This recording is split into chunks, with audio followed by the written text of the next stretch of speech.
नमस्कार, सुबह के 9 बज रहे हैं। आपके साथ मैं हूं मीनाक्षी जोशी और हम आपके लिए लेकर आए हैं सुबह 9 बजे की 9 बड़ी खबर। नमस्कार, मैं हूं अमित पालित और आपको दिखाएंगे एनडीए की बैठक में आज चिराग पासवान पर होगा आर पार, और साथ ही आपको सुनाएंगे कि बिल्कुल नए अंदाज में ओम जय जगदीश हरे।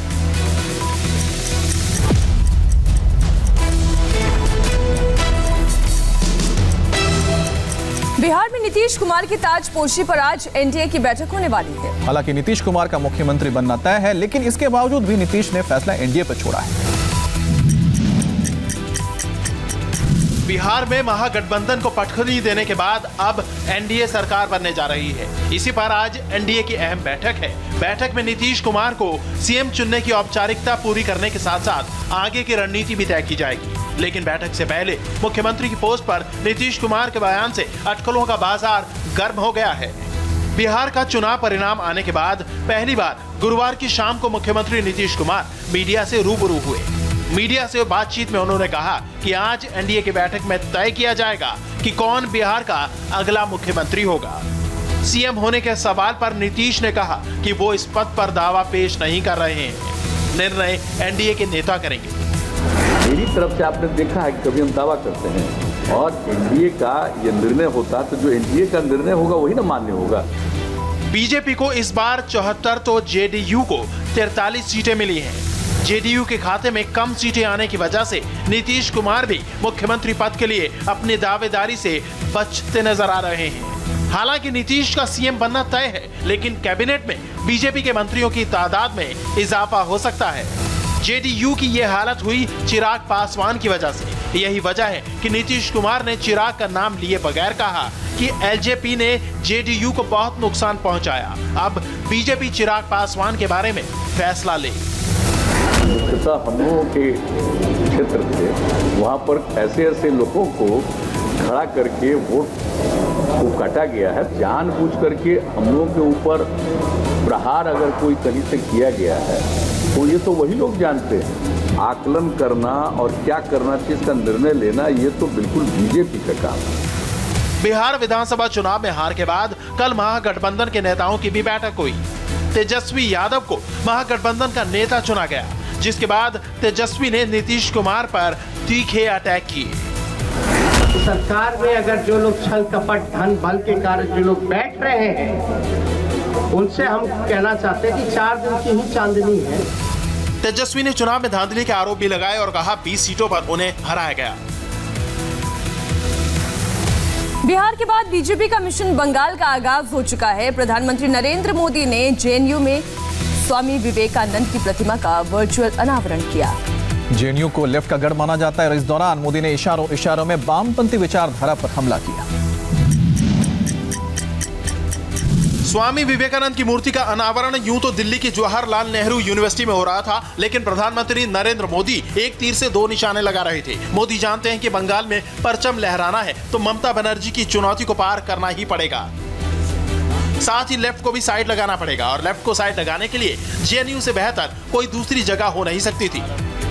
राष्ट्रहित से ज्यादा प्राथमिकता अपनी विचारधारा को देना, ये रास्ता सही नहीं है दोस्तों। हमारी विचारधारा राष्ट्रहित के विषयों में राष्ट्र के साथ नजर आनी चाहिए, राष्ट्र के खिलाफ कतई नहीं। राष्ट्रहित का प्रश्न हो तो अपनी विचारधारा के बोझ तले दबकर फैसला लेने से देश का नुकसान ही होता है। एबीवीपी पिछले 15 वर्षों से जेएनयू में स्वामी विवेकानंद की मूर्ति लगाने की मांग कर रही थी, लेकिन इस मांग पर पहली बार गौर 2016 में तब किया गया जब professor M Jagdish Kumar JNU के वीसी बने। यह प्रतिमा 2018 में बनकर तैयार हो गई थी, लेकिन 2 साल तक अनावरण का इंतजार करती रही। स्वामी विवेकानंद बंगाल के सांस्कृतिक स्तंभ हैं। उनकी मूर्ति जेएनयू में लगने का संदेश बिल्कुल साफ है। ये प्रतिमा हमें राष्ट्र के प्रति अगाध समर्पण सिखाएं। जब जब भारत का सामर्थ्य बड़ा है, तब तब उससे दुनिया को लाभ हुआ है। बंगाल में 2021 में विधानसभा चुनाव है और बीजेपी की तैयारियां शुरू हो चुकी हैं। भले ही मोदी ने खुलकर ममता बनर्जी और लेफ्ट संगठनों का नाम नहीं लिया, लेकिन उनके विचार बंगाल में वामपंथी विचारधारा और ममता सरकार पर सीधा अटैक कर रही थी। बंगाल में अगले साल चुनाव होने हैं, लेकिन हिंसा का दौर अभी से शुरू हो गया है। पश्चिम बंगाल बीजेपी के अध्यक्ष दिलीप घोष के काफिले पर हमला भी किया गया। पश्चिम बंगाल के अलीपुरद्वार जिले में दिलीप घोष के काफिले पर पत्थर फेंके गए, जिससे गाड़ी के शीशे टूट गए। वहीं ममता बनर्जी के खेमे में बगावत की सुगबुगाहट नजर आ रही है। ममता सरकार में परिवहन मंत्री शुभेंदु अधिकारी ने बगावती तेवर दिखाने शुरू कर दिए हैं। दिलीप घोष का काफिला जब अलीपुरद्वार से गुजर रहा था, तब उनकी गाड़ी पर पत्थर फेंके गए। हमला पूरी प्लानिंग के साथ किया गया। दर्जनों की भीड़ काले झंडे लेकर बीजेपी के खिलाफ नारे लगाती हुई सड़क पर आ गई और हमला कर दिया।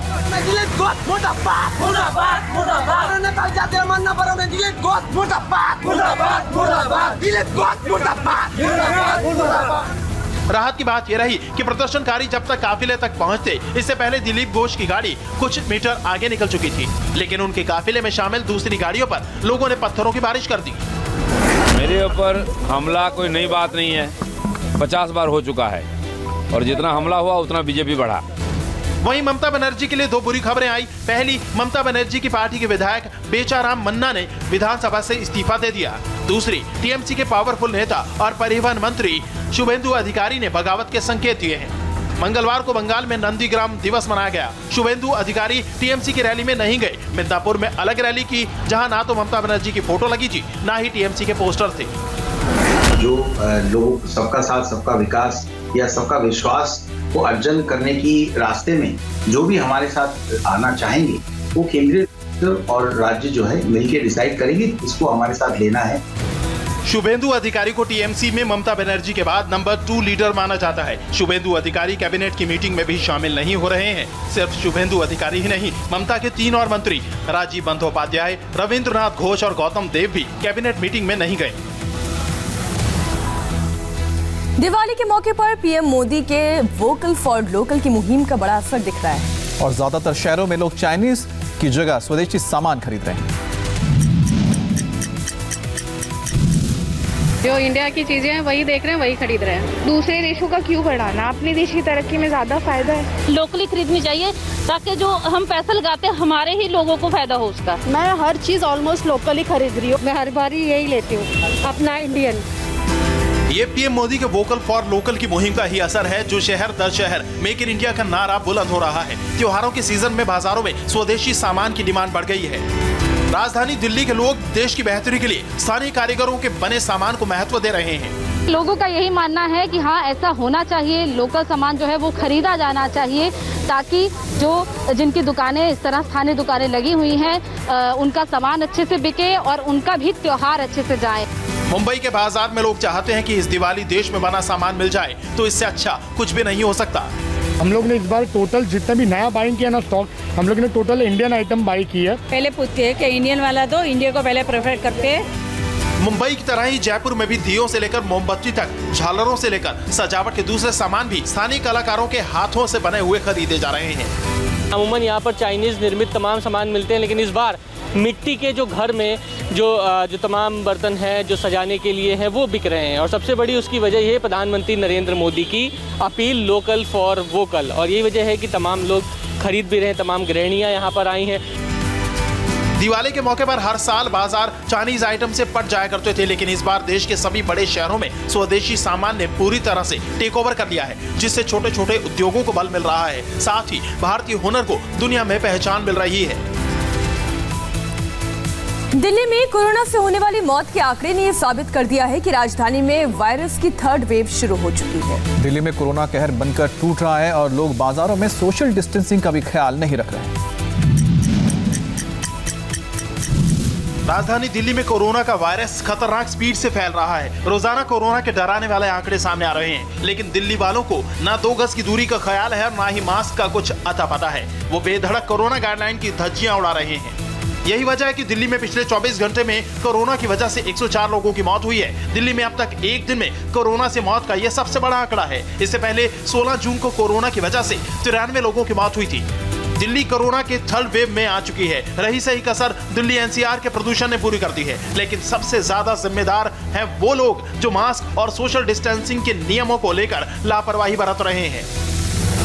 28 अक्टूबर के बाद से दिल्ली में कोरोना के मामलों में अचानक उछाल देखा गया है। 28 अक्टूबर को राजधानी में पहली बार एक दिन में 5000 से ज्यादा लोग कोरोना से संक्रमित हुए थे। ये संख्या बढ़ते बढ़ते बुधवार को पहली बार 8000 को पार कर गई, लेकिन डराने वाले आंकड़ों के बावजूद लोग मानने को तैयार नहीं है। मास्क ढंग से क्यों नहीं पहन रहे हैं आप? ये बार-बार स्लिप हो जा रहा है। भीड़ इतनी ज्यादा है मार्केट में, ये आपको खतरा हो सकता है। कोविड के मामले इतने बढ़ रहे हैं, ये जरा सी लापरवाही आपको संक्रमित कर सकती है।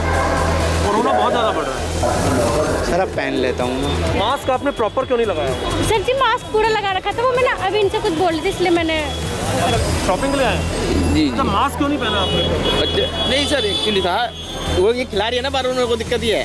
आपका नाक के नीचे क्यों था मास्क? वो नीचे हो गया होगा, चलते चलते पता नहीं लगा होगा। इसलिए अपील आपसे है कि दिवाली जरूर मनाएं, लेकिन कोरोना को बिल्कुल अनदेखा ना करें। एमपी के इंदौर में एक शख्स के साथ पुलिस की बर्बर पिटाई का वीडियो सामने आया है और इंदौर पुलिस की इस निर्दयता को देखकर आपको भी बेहद गुस्सा आएगा। वर्दी के रौब में चूर एक पुलिसकर्मी ने पहले तो बाइक सवार दो शख्स को जमीन पर पटक दिया और फिर अपनी गलती मानने के बजाय बीच सड़क पर डंडे से उनकी पिटाई शुरू कर दी। पुलिस की बर्बरता की तस्वीर मध्य प्रदेश के इंदौर से आई है। सीसीटीवी वीडियो में आप देख सकते हैं, बीच सड़क पर पुलिस की कार खड़ी है। अचानक गाड़ी का दरवाजा खुला, दो बाइक सवार कार के गेट से टकराकर जमीन पर गिर गए, लेकिन सिपाही ने उन्हें उठाने के बजाय पिछली सीट से डंडा निकाला और हाथ जोड़कर माफी मांग रहे शख्स को पीटना शुरू कर दिया। दूसरा पुलिसकर्मी उसे छुड़ाने की कोशिश करता है, लेकिन बात नहीं बनी। उल्टे गिरहबान पकड़कर उसे गाड़ी में डालने की कोशिश की। गिड़गिड़ा कर माफी मांगने के बाद वो उसे छोड़ देता है। ये वीडियो सोशल मीडिया पर खूब वायरल हो रहा है। लोग इस पुलिस वाले की गुंडागर्दी पर कार्रवाई की मांग कर रहे हैं। पिटाई करने वाले पुलिसकर्मी की पहचान कालीचरण के रूप में हुई है, जो इंदौर के ग्वालटोली थाने में तैनात है। यूपी के गोंडा में आबकारी विभाग की टीम पर अवैध शराब कारोबारियों ने हमला कर दिया है और आबकारी टीम शराब माफियाओं को पकड़ने गई थी, लेकिन उल्टा मुसीबत में फंस गई।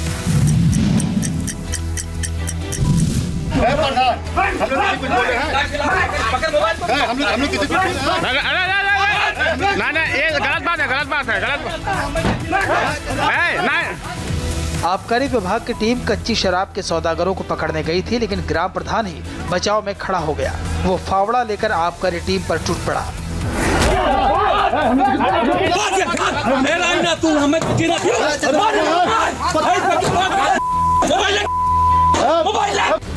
आबकारी विभाग की टीम के साथ पुलिस वाले भी थे, लेकिन ग्राम प्रधान ने जब हमला बोला तो सरकारी मुलाजिमों की सिट्टी पिट्टी गुम हो गई।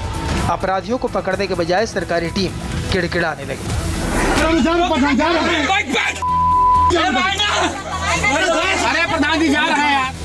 ये मामला गोंडा के गोंडियनपुरवा इलाके का है। आबकारी टीम पर हमला करने के आरोप में पुलिस ने 8 लोगों को पकड़ा है। 8 व्यक्तियों को गिरफ्तार कर लिया है और अवैध शराब की बरामदगी भी की है। फिलहाल मुख्य आरोपी ग्राम प्रधान फरार है, उसकी तलाश की जा रही है। महाराष्ट्र के औरंगाबाद में आश्रम में घुसकर एक साधु पर जानलेवा हमला किया गया और साधु पर हमला किसने और क्यों किया, इसका खुलासा नहीं हुआ है।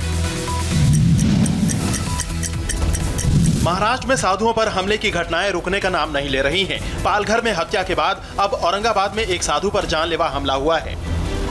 पुलिस के मुताबिक औरंगाबाद जिले के चौक परिसर लांडसा वंगी इलाके में प्रिय शरण महाराज का आश्रम है। बुधवार की रात 7 से 8 अज्ञात हमलावर आश्रम का दरवाजा खोलकर अंदर घुसे और प्रिय शरण महाराज पर चाकू से हमला कर दिया। जान बचाने के लिए जब उन्होंने शोर मचाया तो आसपास के लोग जाग गए और हमलावर जान से मारने की धमकी देकर फरार हो गए। इसके बाद जख्मी हालत में साधु को अस्पताल में भर्ती कराया गया, जहाँ उनकी हालत खतरे से बाहर है। इस मामले में फुलंबरी पुलिस स्टेशन में हत्या की कोशिश और मारपीट का केस दर्ज किया गया है और आरोपियों की तलाश की जा रही है। अभी तक हमले की वजह का पता नहीं चल सका है।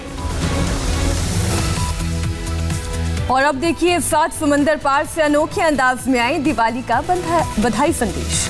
मशहूर अमेरिकी सिंगर मेरी बिलबेन ने खास अंदाज में ओम जय जगदीश हरे आरती को गाया।